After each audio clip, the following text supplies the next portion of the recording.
Зад секој успех се крие една приказна што не се заборава. Приказна за првата шанса, првиот настап, првото признание, а за многумина тоа доаѓа токму со првиот хонорар. Ги прашавме познатите кога го добија својот прв хонорар, но и на што го потрошија. Некои ќе ве вратат во скромни, но искрени почитоци, други пак ќе ви изненадат со необични одлуки, импулсивни трошоци или пак емотивни гестови. Но едно е сигурно, првиот хонорар не се заборава. Мојот прв хонорар беше, баш се сеќам, 2011 година, тоа беше 1000 денари.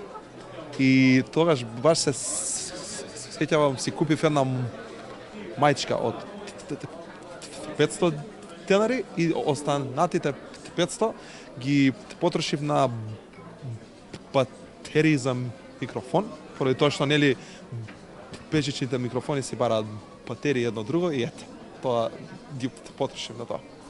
Првиот хонорар, па точно не знам колку изнесувал, меѓутоа претпоставам дека сум го искористила на некое парче облека, затоа што и во главној ден денес прво што идам да купаме облека, мислам дека и секоја жена тоа го прави, така да тоа би било. Да, нормално сите се сеќаваме на нашиот прв хонорар. Тој хонорар ни бил најбитен во тој момент.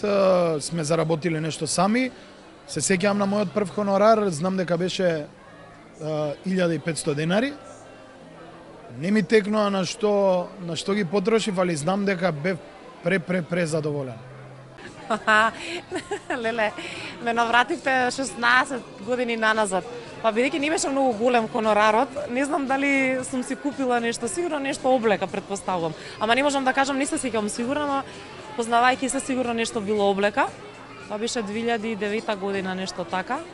Тогаш беа многу помали платите и не беше како сега, кога излегувавме од новинарски студии, одевме во медиуми како стажанти и тогаш имавме некои примања кои што ги покриваа само трошоците за храна и превоз, ако не се лажам.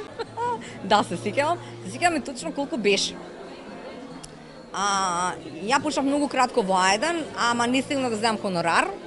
Нешто така беше, нешто 3 месеци беше, тогаш учевме нели новинарство и потоа мама дивна тогаш, ќе се сетат луѓето кои што ја познаваат од тоа време, да, ме повика на замина од А1 во Канал 5 и ме повика во Журнал 5. Ја не сакав да се појавам на телевизија, не. И добро, отидов да скадам приказнава и се договараме хонорар 150 марки тогашни. Земав или 9000, не знам, нешто така беше. И со 9000 и кога ги 2200, 300, не знам колку беше отприлика толку. И доаѓам дома и му викам на младунче, на татко ми младен, ја младунче, си викам младунче, викам ја прво на раздемав. Сега, викам треба да помагам дома, пошто татко ми мајка ми остана стичајци, нема веза, едва е, нели, грдни маки да не ишколуваат и се, добро. И татко ми вика, не, ти ќе ја земеш сестра ти и ќе отидете да си купите нешто. Yes! Зимања, сестра ми, оставивме парички само за да ни се нададе за искачање нешто. Другото се отиде на гардероба.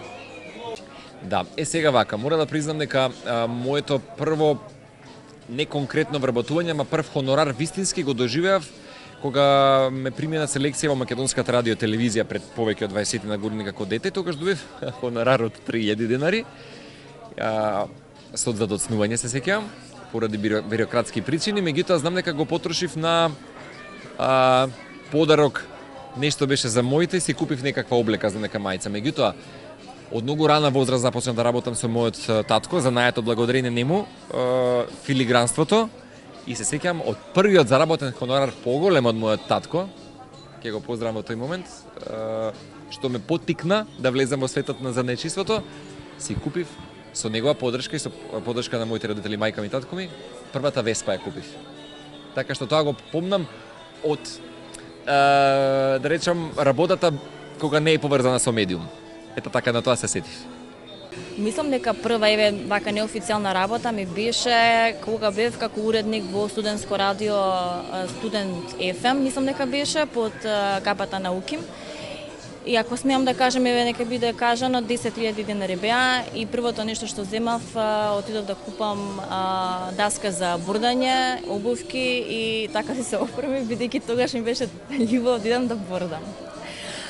Не знам дали некојаш ќе најдам повторно време да се посветам на тој спорт. Многу ми е предизвик да го донаучам, да го усовршам, со оглед на врските се надам дека еден ден ќе имам такво време за себе.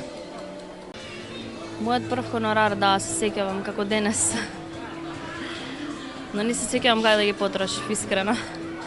Мислам, толку бев среќна што јас почнав да работам. Јас почнав да работам уствари со мои 18 години, пред 18, 17 и пол негде. Толку бев среќна јас што мислам тој хонорар не беше многу голем и сите знаеме за колкави хонорари почнуваат сите да пеат. Во главном тоа не се некои си големи пари или голема сума на пари, но јас бев најсреќна во тој момент. И за мене моментот дека јас почнав да работам и да заработувам, тоа ми беше фасцинирачко, искрено. Исто така и за моите родители. Многу тешко ќе се сетам, заради тоа што почнав многу мала, иако да, почетоците ми беа на телевизија, но пред тоа снимав и некои реклами за различни брендови, имаше тука некои брендови на пијалоци, некои брендови за мебел, така нешто. И мислам дека при снимање на рекламите тогаш беше мојот прв хонорар. Не знам колку, не се сеќавам колку беше во тоа време, пред нема да излажам, тоа може би има пред 30 и некоја година, значи една третина од животов.